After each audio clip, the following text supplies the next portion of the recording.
خانہ کعبہ کی تعمیر کس نے کی تھی؟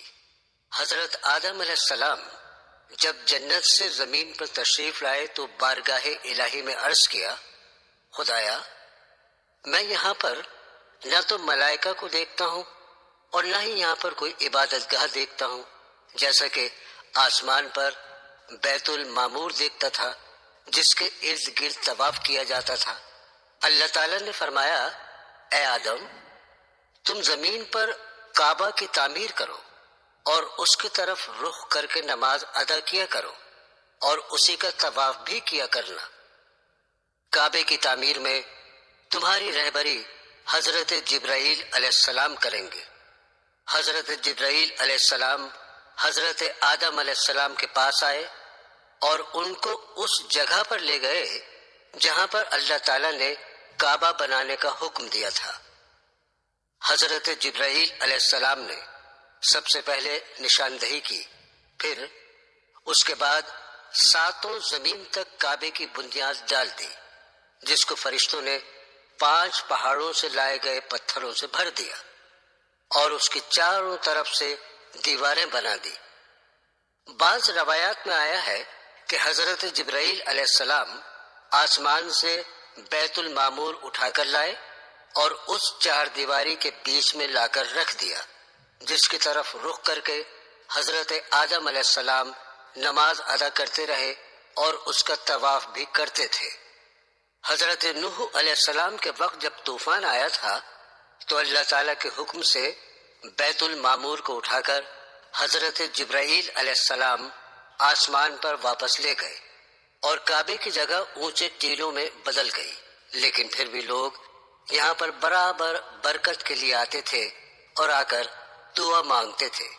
حضرت ابراہیم علیہ السلام کے زمانے تک کعبہ اسی حال میں رہا، لیکن جب حضرت اسماعیل علیہ السلام اور حضرت حاجرہ علیہ السلام آ کر اس میدان میں ٹھہرے اور ان کی وجہ سے کچھ آبادی ہو گئی، اور حضرت حاجرہ علیہ السلام کے انتقال کے بعد حضرت ابراہیم علیہ السلام کو اللہ تعالیٰ کا حکم ہوا، آپ اسماعیل کو ساتھ لے کر یہاں پر کعبہ بنائیں۔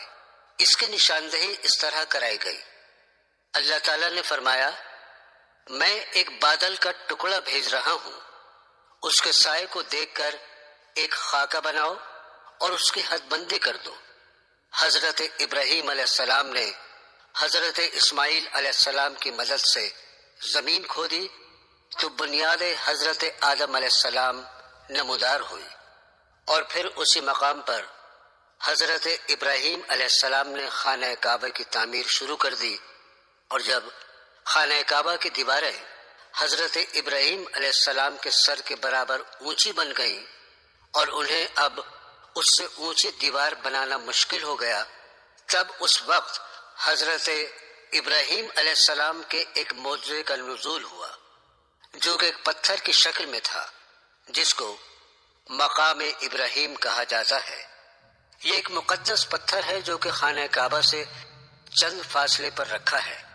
یہ وہ پتھر ہے کہ جب حضرت ابراہیم علیہ السلام خانہ کعبہ کی تعمیر فرما رہے تھے اور اس کی دیواریں ان کے سر سے اونچی ہو گئی تھیں، تب انہوں نے اس پتھر پر کھڑے ہو کر خانہ کعبہ کی تعمیر شروع کر دی۔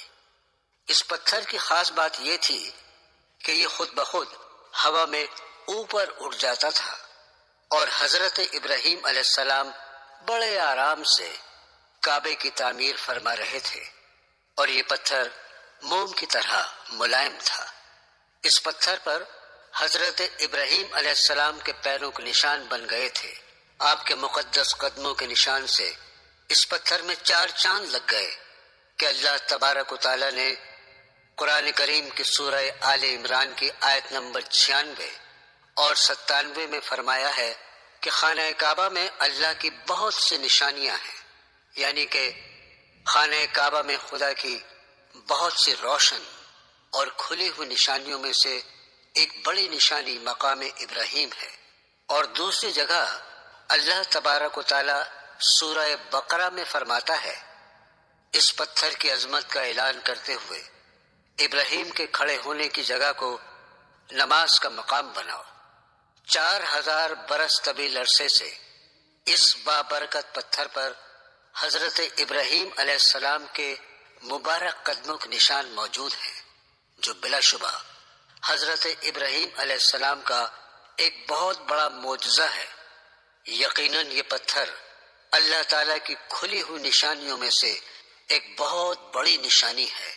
پہلے خانہ کعبہ کے 2 دروازے تھے، ایک دروازہ اندر جانے کے لیے تھا تو دوسرا دروازہ لوگوں کے باہر نکلنے کے لیے تھا۔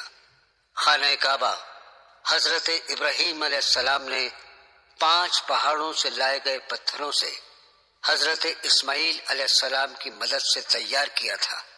حضرت جبرائیل علیہ السلام کوہ لبنان، کوہ ہرا، کوہ قبیس، کوہ صفا اور کوہ مروہ سے پتھر لاتے تھے اور یہ دونوں خانہ کعبہ کی عمارت تیار کرتے تھے۔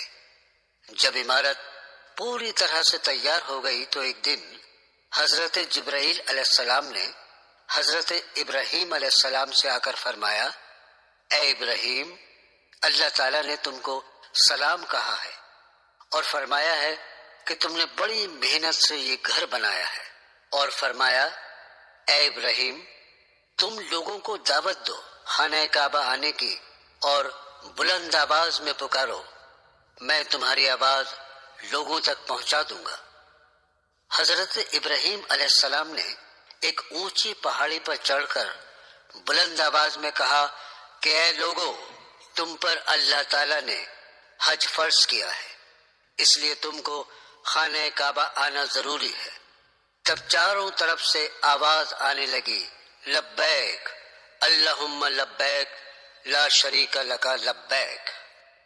اللہ تبارک و تعالیٰ نے سبھی مسلمان عورتوں اور مرد پر حج فرض کر دیا۔ اللہ تعالیٰ نے حکم دیا کہ تم لوگ میرے مقدس گھر خانہ کعبہ کے طواف کے بعد مقام ابراہیم کے پاس 2 رکعت نماز ادا کرو۔ خانہ کعبہ میں حجر اسود کا اپنا ایک اہم مقام ہے۔ حجر اسود خانہ کعبہ میں لگا ہوا مقدس پتھر ہے۔ حج کے دوران طواف کرتے وقت حجاج بوسہ دیتے ہیں۔ یہ خانہ کعبہ کی جنوب مشرقی دیوار میں قد آدم کے برابر نصب ہے۔